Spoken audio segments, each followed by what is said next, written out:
Darkness cannot drive out darkness. Only light can do it. Light, प्रकाश। हमारे मन में light सुनते ही इनॉर्मस स्पीड फील आता है। बहुत पहले बहुत सारे साइंटिस्ट ने लाइट के स्पीड को कैलकुलेट करने की बहुत कोशिश की। जेसी फौकॉल्ट ने लाइट के स्पीड को प्रिसाइजली एक्सपेरिमेंट से कैलकुलेट किया था। उनसे पहले एक फ्रेंच साइंटिस्ट फिजियो ने स्पीड को काफी हद तक सही कैलकुलेट किया भी था। इंग्लिश एस्ट्रोनॉमर ब्रैडली ने अंतरिक्ष का रेफरेंस लेके लाइट का स्पीड को कैलकुलेट किया था और ये रियल वैल्यू से काफी क्लोज था। डैनिश एस्ट्रोनॉमर रूमर ने भी अंतरिक्ष का रेफरेंस लेके स्पीड कैलकुलेट किया था, ऑल्दो उनका वैल्यू रियल वैल्यू से काफी डिफरेंट था। उन सबसे पहले गैलीलियो ने लाइट के स्पीड को कैलकुलेट करने की कोशिश की थी। गैलीलियो ने दो लोगों को दो पहाड़ पे एक एक लैंप देके साथ खड़ा कर दिया और उनको लैंप कवर करने के लिए एक शटर दे दिया। अब हुआ क्या कि पहला पर्सन अपने लैंप के शटर को क्लोज करता और दूसरे आदमी जब दूसरे पहाड़ से देखता तो वो टाइम को नोट करता। ऐसे ही फिर पहले को करना था और डिस्टेंस दोनों पहाड़ के बीच में पता था। सो उसने सोचा कि हम इससे लाइट के स्पीड को कैलकुलेट कर सकते हैं, पर दोनों का टाइम एग्जैक्टली सेम आया। तो उसने बस इतना ही बोला कि लाइट का स्पीड बहुत ही ज्यादा है।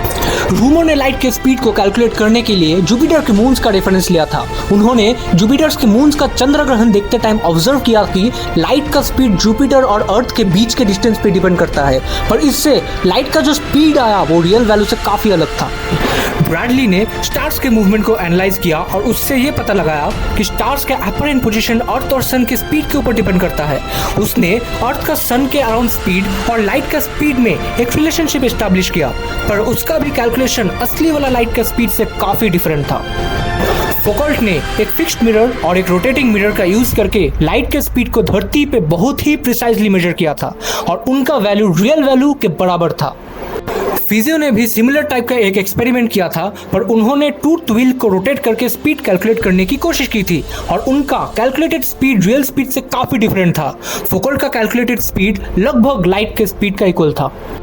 लेकिन सबसे पहले हमने इस चीज को कैलकुलेट किया था। जी हाँ, हमारे और आपके एंशिएंट बुक ऋग्वेदा में ये चीज दिया गया है। So let's decrypt it. A shloka from Rigveda volume 1 chapter 50 verse number 4 में ऑथर ने सूर्य भगवान के बारे में मेंशन किया है, जिनका लाइट 2202 योजन आधे निमिष में ट्रेवल करते हैं।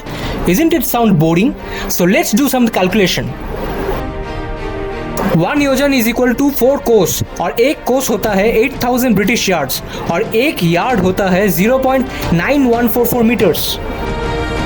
निमिष समय का एक यूनिट है और निमिष के बारे में श्रीमद् भागवत में बताया गया है। 15 निमिष इज इक्वल्स टू 1 शता, 15 शतास इज इक्वल्स टू 1 लघु, 30 लघुस इज इक्वल्स टू 1 मुहूर्ता एंड 30 मुहूर्ता इज इक्वल्स टू 1 दिवरात्रि एंड 1 दिवरात्रि इज इक्वल्स टू 24 आवर्स। और हम जब इन वैल्यूज को सब्स्टिट्यूट करके कैलकुलेट करेंगे तब हम लोगों को एग्जैक्ट स्पीड ऑफ लाइट मिल जाएगा।